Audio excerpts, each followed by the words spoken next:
Motivace bylo změnit svět. Přinášíme jiný druh alternativu k běžnému masu a děláme něco, co nikdo jiný ne.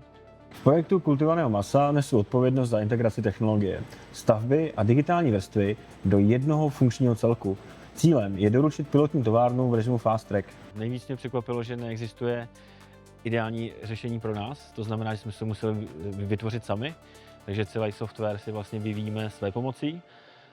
To byl wow moment a poměrně breaking point v celém tom projektu, tím přišlo i to deep knowledge o tom, jak se to má vlastně dělat. My jsme na to nebyli ready, takže jsme vlastně během 13 měsíců dokázali vyvinout platformu, na které teď fungujeme, což je heroický výkon hlavně našeho týmu. Informace se moc čerpat jakoby nedají, takže jsme používali standardní průmysl, který existuje biofarmy, kterých je ale málo, nebo dělají vakcíny, nebo něco, co my nepoužíváme, a zároveň jsme si na spoustu věcí museli přijít sami. Takže to, co děláme my, moc lidí na světě nedělá, respektive trochu si říct, že minimálně v Evropě jsme největší, na světě budeme v top 3. Stavili jsme Software Defined Factory.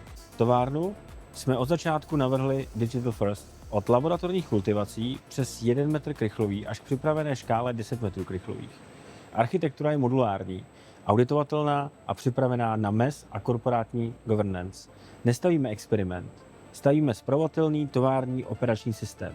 Naší továrnu jsme dostali do zkušebního provozu za méně než 13 měsíců a v prosinci 2025 prošla klíčovými inspekcemi. Dnes máme za sebou mnoho úspěšných kultivací a u incidentů zkracujeme vyšetřovací čas ze dnů na hodiny, a to díky efektivnímu sběru a vyhodnocování dat. Nečekaný dopad je, že stejná digitální vrstva slouží 3 skupinám najednou. Operátorům pro řízení a alarmy, inženýrům pro analýzu odchylek a datovým vědcům jako palivo pro Ingeborge. 1 datová páteř, 3 úrovně hodnoty. Je to hodně specifická firma, jak na vývoj a výzkum a řízení a celý ten management té společnosti, který vlastně neexistuje. Takže Benimít je flat structure, u nás nejsou šéfové, nejsou manažeři, u nás řídí ten, kdo má pravdu, což je občas těžký, teda musím říct. Jestli jsem se během svého profesního života něco naučil, tak je to, že jste tak silní, jak silný máte tým. To je jeden z klíčů, proč je Benimít tak úspěšný.